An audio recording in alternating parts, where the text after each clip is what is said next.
Assalamualaikum warahmatullahi wabarakatuh. Terima kasih atas kesempatannya. Kami dari kelompok 8 akan membawakan sebuah materi yang berjudul Internal Control and Causal Framework. Sebelumnya, perkenalkan, nama saya Amelia Israul Rahma dengan NIM 2019-310046. Terima kasih atas kesempatannya. Saya Aufa Robuta Al-Islami dengan NIM 2019-310107. Terima kasih atas kesempatannya. Perkenalkan, nama saya Putri Aulia Dewi dengan NIM 2019-310113. Terima kasih atas kesempatannya. Perkenalkan, nama saya Inga Aminah Susmita Dewi dengan NIM 2019-3101. Terima kasih atas kesempatannya. Di sini saya akan menjelaskan tentang tujuan pengendalian internal. Tujuan pengendalian internal adalah sebuah sistem pengendalian internal terdiri dari kebijakan dan prosedur di mana perusahaan itu mendapatkan keyakinan yang memadai bahwa perusahaan dapat mencapai tujuan dan juga sasarannya. Kebijakan dan prosedur ini biasanya disebut dengan controller, dan secara kolektif mereka membentuk pengendalian internal entitas. Sebuah manajemen itu biasanya memiliki 3 tujuan yang luas dalam merancang sistem pengendalian internal yang efektif. Yang pertama ada keandalan laporan. Nah, keandalan laporan ini berkaitan dengan pelaporan keuangan internal dan eksternal serta pelaporan non-keuangan, namun lebih berfokus pada keandalan pelaporan keuangan eksternal. Yang kedua ada efisiensi dan efektivitas operasi. Pengendalian dalam perusahaan itu mendorong penggunaan sumber daya yang efisien dan efektivitas untuk mengoptimalkan tujuan perusahaan. Yang ketiga ada kepatuhan dengan hukum dan peraturan. Selain ketentuan hukum pasal 404, publik, non-publik itu wajib mengikuti banyak hukum dan peraturan. Selanjutnya ada tanggung jawab manajemen dan auditor untuk pengendalian internal. Tanggung jawab untuk pengendalian internal berbeda dengan manajemen dan auditor. Manajemen bertanggung jawab untuk membangun dan memelihara internal entitas kontrol.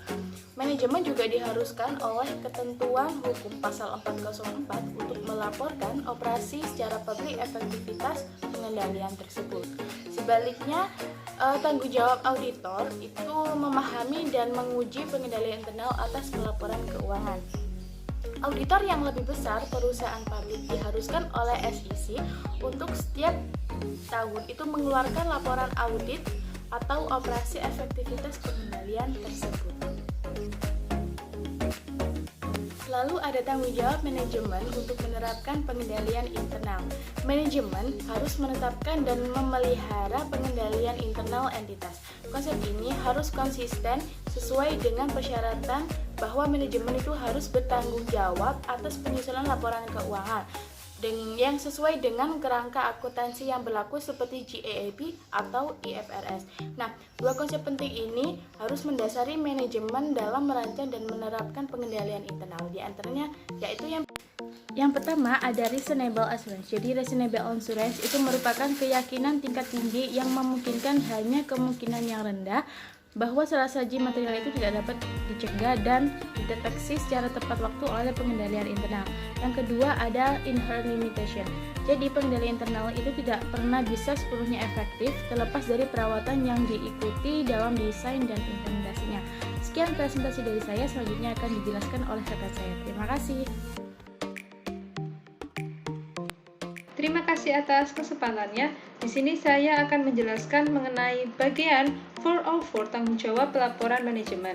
Nah, bagian 404 dari Sarbanes-Oxley Act atau Undang-Undang Sarbanes-Oxley mewajibkan pengelolaan semua perusahaan publik untuk menerbitkan laporan pengendalian internal yang mencakup hal-hal berikut.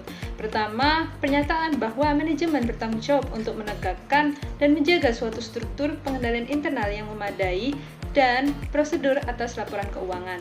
Nah, yang kedua yaitu penilaian atas efektivitas struktur dan prosedur pengendalian internal untuk pelaporan keuangan sampai dengan akhir tahun buku perusahaan.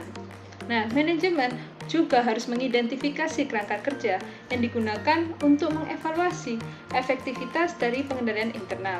Nah, kerangka pengendalian internal yang digunakan oleh sebagian besar perusahaan Amerika Serikat adalah Komite Organisasi Sponsor Komisi Tradeway atau Committee of Sponsoring Organization of the Tradeway Commission atau COSO. Nah, pengendalian internal kerangka kerja terpadu yang awalnya diterbitkan pada tahun 1992 dan diperbarui pada tahun 2013. Selanjutnya, penilaian manajemen atas pengendalian internal atas pelaporan keuangan terdiri dari dua hal penting, yaitu pertama, rancangan pengendalian internal. Nah, manajemen harus mengevaluasi apakah pengendalian dirancang dan diterapkan untuk mencegah atau mendeteksi salah saji material dalam laporan keuangan. Nah, fokus manajemen adalah pada pengendalian yang menangani risiko yang terkait dengan semua asersi yang relevan untuk semua akun dan pengungkapan signifikan dalam pelaporan keuangan. Ini termasuk mengevaluasi bagaimana transaksi signifikan dimulai, disahkan, dicatat, diproses, dan dilaporkan untuk mengidentifikasi titik-titik dalam arus transaksi di mana salah saji material karena kesalahan atau penipuan dapat terjadi. Nah, kedua, efektivitas operasi pengendalian. Manajemen harus menguji efektivitas operasi pengendalian. Tujuan pengujiannya adalah untuk menentukan apakah pengendalian beroperasi seperti yang dirancang, dan apakah orang yang melakukan pengendalian memiliki wewenang dan kualifikasi yang diperlukan untuk melakukan pengendalian secara efektif. Hasil pengujian manajemen yang juga harus didokumentasikan menjadi dasar asersi manajemen pada akhir tahun fiskal tentang efektivitas operasi pengendalian.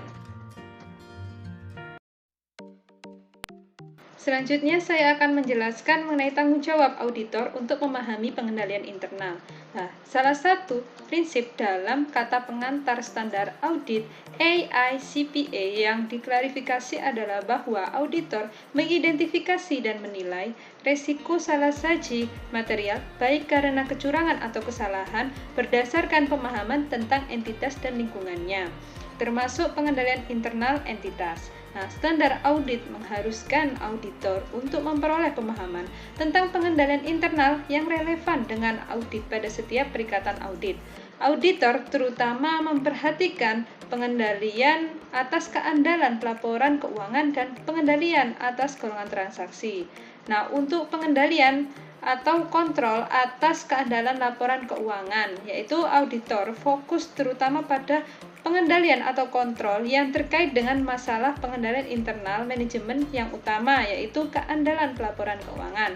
Nah, untuk kontrol atau pengendalian atas kelas transaksi, auditor menekankan pengendalian internal atas kelas transaksi daripada saldo akun karena keakuratan output sistem akuntansi atau saldo akun tersebut sangat bergantung pada keakuratan input pemrosesan atau transaksi. Untuk materi selanjutnya akan dijelaskan oleh rekan saya. Baik, di sini saya akan menjelaskan komponen COSO dari pengendalian internal. Prinsip-prinsip COSO berlaku di semua jenis entitas dan untuk masing-masing tujuan pengendalian internal, seperti pelaporan, operasi, dan kepatuhan. Komponen pengendalian internal COSO dibagi menjadi 5, yaitu meliputi yang pertama, lingkungan pengendalian, kedua, penilaian risiko, ketiga, kegiatan pengendalian, keempat, informasi dan komunikasi, kelima, pemantauan atau pengawasan. Baik, selanjutnya saya akan menjelaskan komponen pengendalian internal COSO, yaitu lingkungan pengendalian. Lingkungan pengendalian terdiri dari tindakan, kebijakan, dan prosedur yang mencerminkan keseluruhan sikap manajemen puncak, direktur, dan pemilik entitas tentang internal pengendalian dan kepentingannya bagi entitas. Subkomponen pengendalian yang penting yaitu yang pertama, integritas dan nilai etika integritas. Integritas dan nilai etika integritas adalah produk dari entitas standar etika dan perilaku, serta bagaimana standar tersebut dikomunikasikan dan diperkuat dalam praktek.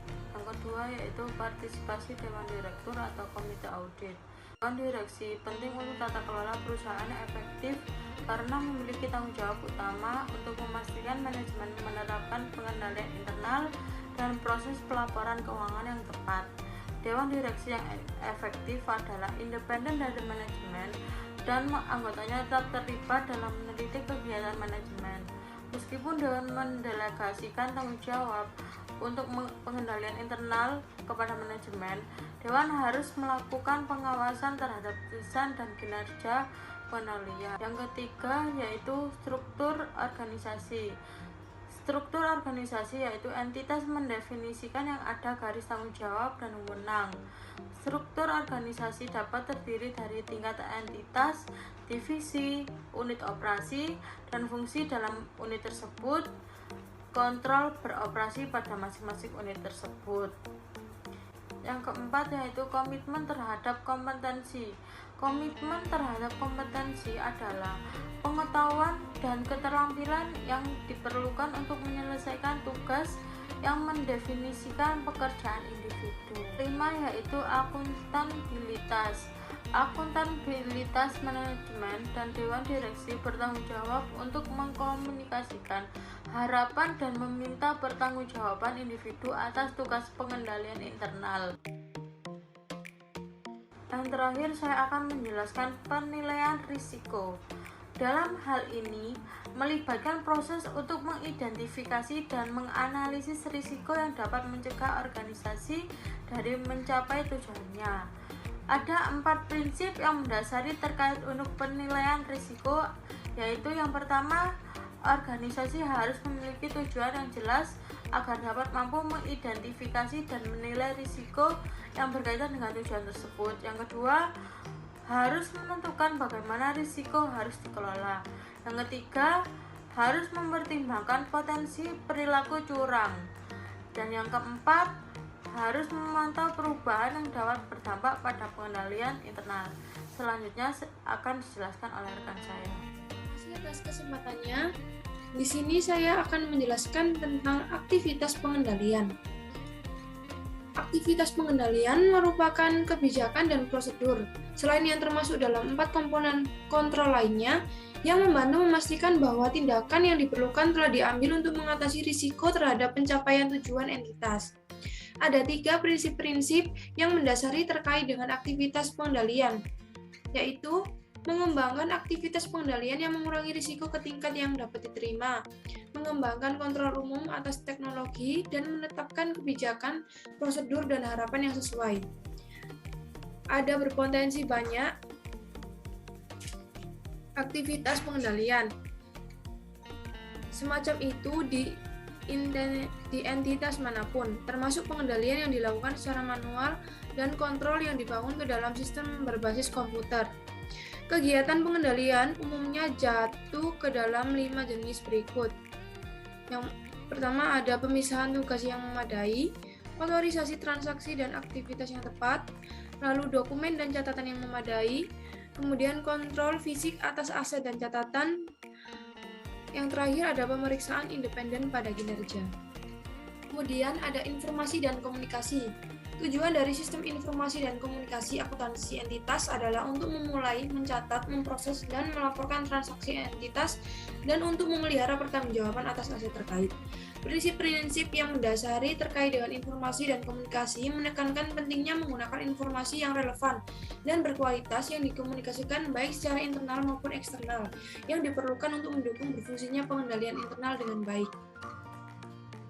Kemudian ada pemantauan atau pengawasan. Pengawasan adalah proses untuk menilai kualitas kinerja pengendalian internal suatu organisasi. Pengawasan dilakukan untuk menemukan kekurangan serta meningkatkan efektivitas pengendalian internal. Hal ini berhubungan dengan penilaian berkelanjutan atau berkala atas kualitas pengendalian internal oleh manajemen untuk menentukan bahwa pengendalian beroperasi sebagaimana yang dimaksud dan bahwa mereka dimodifikasi sebagaimana mestinya untuk perubahan kondisi.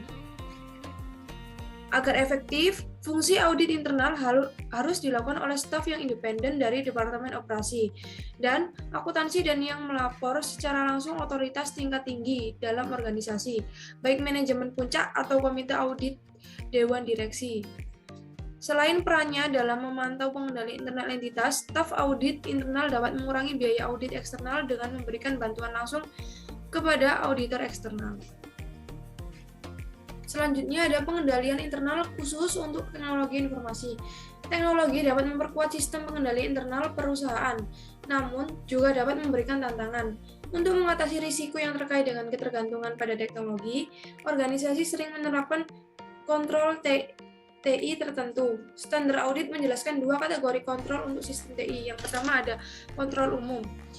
Kontrol umum berlaku untuk semua aspek fungsi TI, termasuk administrasi TI, pemisahan tugas TI, pengembangan sistem, keamanan fisik dan online, lebih akses ke perangkat keras, perangkat lunak, dan data terkait. Cadangan dan perencanaan kontingensi terjadinya keadaan darurat yang tidak terduga, dan kontrol perangkat keras. Karena pengendalian umum sering diterapkan pada seluruh entitas dan mempengaruhi banyak aplikasi perangkat lunak yang berbeda, auditor mengevaluasi pengendalian umum untuk perusahaan secara keseluruhan. Kemudian ada kontrol aplikasi, biasanya beroperasi pada tingkat proses bisnis dan berlaku untuk memproses transaksi, seperti pengendalian atas pemrosesan penjualan atau penerimaan kas.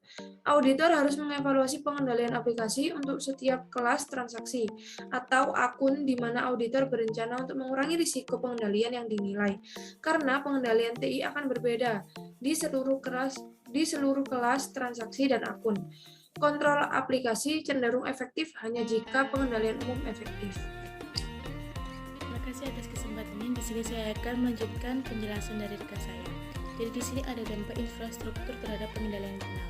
Yang pertama ada sistem manajemen data customer yang memungkinkan klien untuk membuat basis data yang mencakup informasi yang dapat dibagi di beberapa aplikasi. Dalam sistem non-database, setiap aplikasi memiliki file datanya sendiri. Yang kedua ada firewall melindungi data, program, dan sumber daya teknologi informasi lainnya dari yang tidak sah. Penggunaan eksternal mengakses sistem melalui jaringan seperti internet. Nah, sebuah firewall adalah sistem perangkat keras dan perangkat lunak yang memantau dan mengontrol aliran e-commerce komunikasi dengan menyalurkan semua koneksi jaringan melalui kontrol yang memverifikasi pengguna eksternal. Yang ketiga ada teknik enskripsi melindungi keamanan komunikasi elektronik ketika informasi ditransmisikan dan kapan disimpan. Sekian presentasi dari kelompok kami, kurang lebihnya mohon maaf. Wassalamualaikum warahmatullahi wabarakatuh.